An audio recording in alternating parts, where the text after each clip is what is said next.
Hello বন্ধুরা, তোমরা সবাই কেমন আছো? আশা করি ভালো আছো। আর তোমাদের পুজোর মার্কেটিং কতদূর এগুলো অবশ্যই কিন্তু এই ভিডিওতে কমেন্ট করে জানিও। তো আজকেও আমরা সবাই মিলে একটা জায়গায় যাচ্ছি।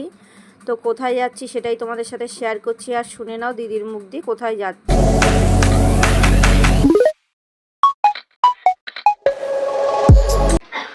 আমি ভাবছি আমরা এখন সবাই মিলে যাচ্ছি, বাবা আমাদের টাকা দিয়েছে, সেই টাকা দিয়ে সবাই মিলে শাড়ি কিনতে। তো একটু দেরি হয়েছে যদিও বা, তাতে কি আমাদের শাড়ি এনে আমাদের একজন আছে সঙ্গে সঙ্গে সে পিকো করে দেবো। আর ওই যে আমাদের মনিকা, আর ওই যে ওটাকে তো টেনে নাক বুঝি আমাদের মধ্যে খালি এই যে এই নিয়ে সোমা কি এসে সোমা আর বাদ বাকি আমরা তারপরে আমি না না তারপরে ও বাবা যাই 11টায় বেরোবো 12টা বাজে। বন্ধুরা, আমরা সবাই টোটোতে উঠে পড়েছি, বাবাই আমাদের নিয়ে যাচ্ছে। তো আমরা যাচ্ছি হচ্ছে ব্যারাকপুরের হাটটায়, প্রতি বছর ওখানেই আমরা যাই। তো এবছরও তাই যাচ্ছি।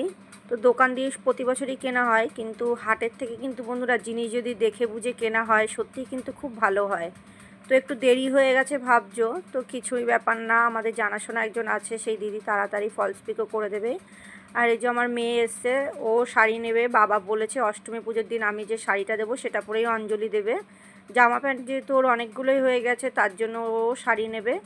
তো তারপরে দেখো আমরা হাটের মুখে চলে এসেছি, আর এখানে নানান রকমের দোকানও বসেছে। এখানে দেখো হ্যান্ডের মানে হাতে করে যে মালা হয়, কানের হয়, সেইগুলো তৈরি করা, খুব সুন্দর লাগছিলো। আর এই যে ফাইনালি চলে এসেছি আমরা হাটের মুখে।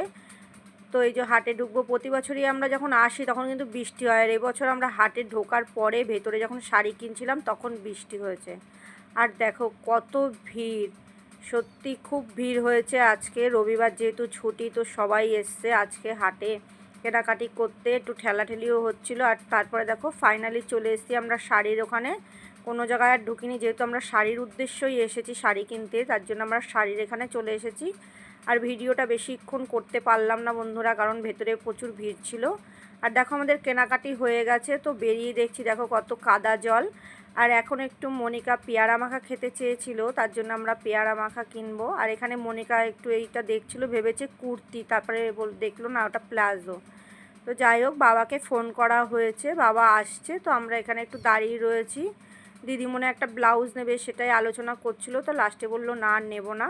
তো এখানে দেখো পেয়ারা মাখা হচ্ছে, মনিকা আমরা সবাই একটু পেয়ারা মাখা খাবো। এখানে দাদা দেখো পেয়ারা কাটছে কত সুন্দর করে, আর সুন্দর করে সত্যি পেয়ারা মাখাটা মেখেও দিয়েছিল।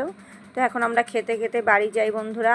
আর শাড়িগুলো অবশ্যই তোমাদের সাথে শেয়ার করব, কিন্তু পরে শেয়ার করব, দেখিয়ে দিলে তো সেই সাসপেন্সটা থাকবে না, এই জন্য। তো যাই হোক, ভিডিওটা এখানেই শেষ করলাম। ভালো লাগলে একটা লাইক করো, কমেন্ট করো, আর তোমরা সুস্থ থেকো, ভালো থেকো।